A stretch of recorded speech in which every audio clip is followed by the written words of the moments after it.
really your major league debut. I know we talked on the field, but for those who haven't got to experience that yet, now that you got to soak it all in, what did this day mean to you? It meant everything. This is what I've worked really hard for and dreamed about as a little kid, talked to my family and friends about, and it still feels surreal to be here. But I'm glad it happened, and we'll keep going. But you get one debut, and that's what they all say, and it was definitely one to remember. Can you just tell us about how you found out you got the promotion and what this morning was like getting? Sure, you want full story? Yeah, absolutely. So I'm a big video game guy, right? And I'm in the hotel playing with my boys from Bowie and Norfolk, catching up, and Niggy calls me, and I let the first one go. Didn't really see it, wasn't paying attention, playing video games. What were you playing? Fortnite, for sure. Yeah.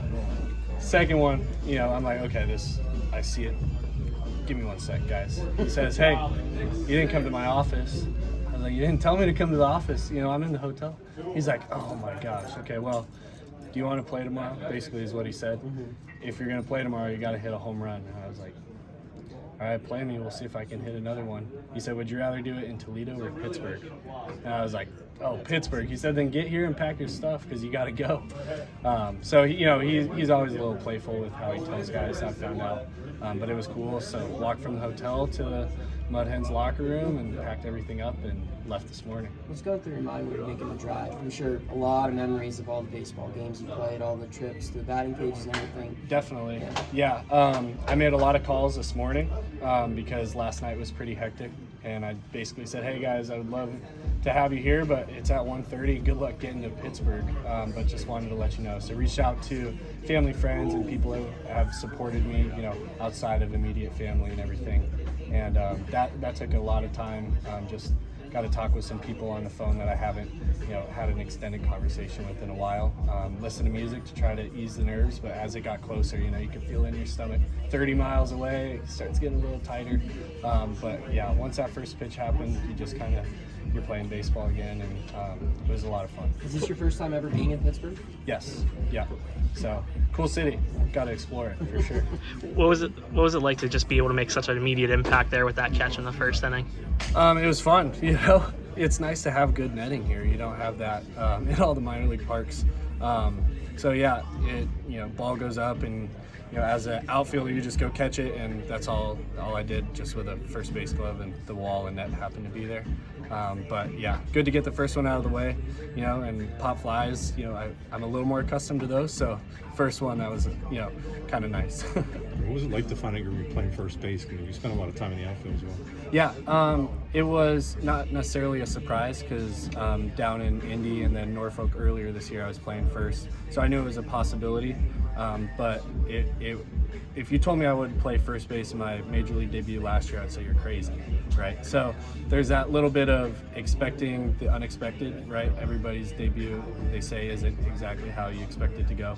That was kind of the hiccup in mine was, as a primary outfielder who can play first, I wouldn't expect the first game to be there, but we make it work. And, as a utility guy, they see me as someone who can move around, just, being able to be in the lineup, and if that's at first or in the outfield, then I'll do it.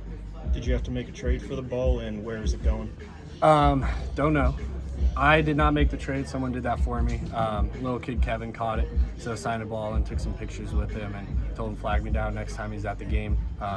But yeah, I didn't, make the immediate trade. But yeah, it's back here, and I got to figure out somewhere to put it. So if you got any recommendations, let me know. Billy, are you able to appreciate the last 2 months? I mean, not long ago, you're in an Orioles system that's loaded with guys who play at all the spots you play at, essentially. And you get dealed here, first time you've ever been traded, and in a month and a half, you're playing in the major leagues for the first time. Are you able to appreciate that, or is it all gone so fast you can't really? Yeah, I would definitely say I appreciate it. I've gotten a lot of good advice from Orioles, players and coaches, outside staff, and they've all said control what you can, and anything that you can't, don't worry about it. So just playing in Norfolk, knowing that if I can play well, hopefully an opportunity arises, and it was in the form of a trade, not being called up by them. And here I am, in a different uniform, playing for a different team, and it's worked out great. So you never know what the opportunity is, but just putting yourself in a spot to make it happen. That's kind of the approach I took, and we'll keep taking. How do you feel like your experience in the minors and even your experience down in Indy kind of help you prepare for this moment? I think it started last year in AA when we would face guys at the beginning of the year who would debut. And I would just tell guys, I'd say, listen, we're facing big leaguers down in AA. They're just not big leaguers yet. So the stuff is pretty good. So if you take that mindset, not like, oh, it's going to be a ginormous jump, definitely a jump, but not getting in your own head about it. I think that helped. And then obviously this year in AAA, you see good arms, you see guys up and down. And so just seeing that good competition and being around guys who have handled it, they give you good advice, and you just got to go through it. There's no substitute. But I'm excited to keep going and see what major league pitching is all about, and defense and that next level up. But you just have to experience it, I think, and as you do, you kind of make that adjustment. Good.